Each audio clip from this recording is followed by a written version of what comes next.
Bos, siapa sangka jajanan yang biasanya cuma menemani nongkrong atau jadi penghangat saat hujan, sekarang malah berubah jadi ladang cuan yang besar banget. Dari satu gigitan cuanki yang kriuk dan gurih ini, lahir usaha yang bisa menghidupi puluhan orang.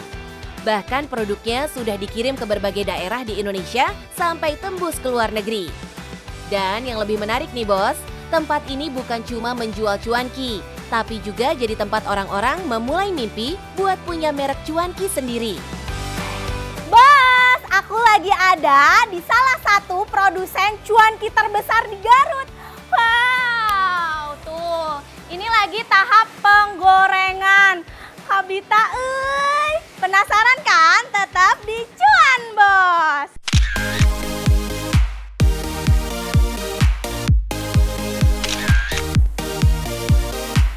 Bos, aroma ikan dan adonan yang baru digoreng langsung tercium kuat dari depan ruang produksi.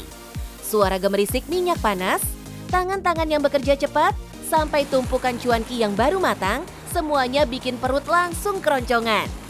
Tapi di balik rasa enak itu, ada satu hal yang dijaga ketat di sini, yaitu kebersihan.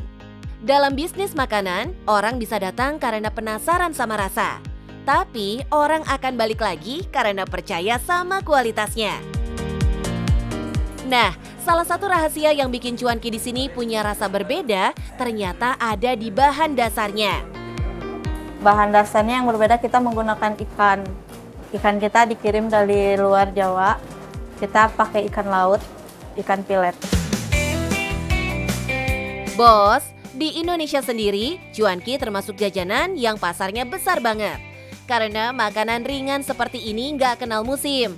Mau musim hujan, musim liburan, atau malam minggu sekalipun, peminatnya selalu ada. Makanya, varian rasa jadi senjata penting buat menarik pembeli. Di sini ada 7 jenis cuanki yang diproduksi. Mulai dari cuanki lidah, cuanki stick, cuanki geprek, sampai cuanki tahu.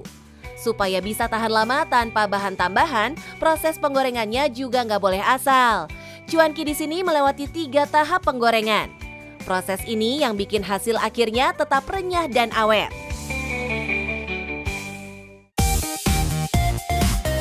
Meski sekarang terlihat sudah besar, perjalanan usaha ini tidak selalu mulus. Naik turun harga bahan baku jadi tantangan yang harus dihadapi hampir setiap hari. Belum lagi soal meyakinkan pasar bahwa produk mereka punya kualitas yang bisa dipercaya. Tapi justru dari persaingan itu muncul ide baru yang jadi sumber cuan berikutnya. Jadi kita selain produsen pabrik, kita juga memiliki jasa layanan maklon untuk para brand pemula. Yang dimana nantinya HPP-nya itu bisa ditentukan oleh para pembeli langsung. Untuk sasaran kita B2B, business to business. Kita lebih mencari para pembisnis yang memang membutuhkan produk dalam skala jumlah besar. Hasilnya pun gak main-main bos. Sekarang pabrik ini bisa mengolah 3 kuintal adonan setiap hari. Adonan sebanyak inilah yang akan berubah menjadi sekitar 120 bal cuanki siap jual.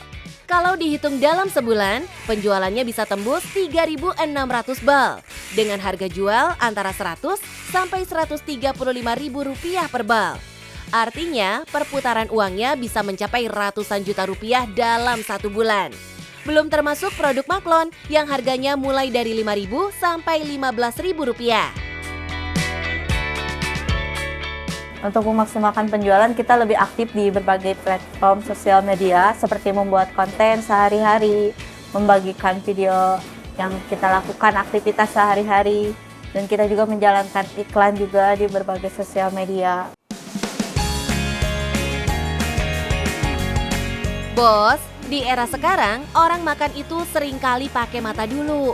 Kalau kontennya menarik, orang bisa langsung penasaran dan akhirnya beli. Semangat ya Cindy bikin konten cuankinya. Buat para bos-bos yang ingin memiliki usaha seperti kami, saya memiliki 3 tips untuk kalian. Yang pertama, jangan pernah takut untuk memulai bisnis kecil. Karena bisnis yang besar lahir dari bisnis yang kecil. Yang kedua, tetaplah konsisten dalam menjalankan bisnis kamu. Serta yang terakhir, Jangan terlalu fokus terhadap produk, tapi fokuslah terhadap solusi yang kamu berikan kepada konsumen. Yang penting, cuan bos!